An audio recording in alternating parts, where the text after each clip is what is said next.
Assalomu alaykum akalar. Bozordan sigir olayotganda nimaga e'tibor berish kerak? Hali rasmlar ham chiqdi. Topsam qo'yib ketaman. Oyog'iga e'tibor berish kerak. Birinchi o'rinda sigirlarni mana.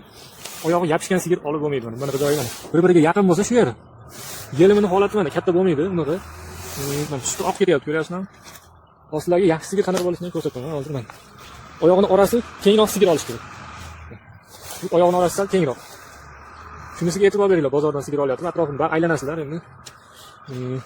Sigirlarni holatiga qaramay orasida ahamiyat bermanglar. Men bu fermada bo'lgani uchun toza saqlanmaydi, baribir ko'p mollar orasida nima bo'ladi. Sizlarga shu foydali ma'lumotni aytib ketaylik. Mana buni ham ko'rinishi katta, lekin angalar hozirgi videoga ulaveraman. Mana shu foydali ma'lumotni aytib ketishdan chiqib qolibdi. Hozir buxtur ukol qilyapti, ko'rgan bo'lsanglar.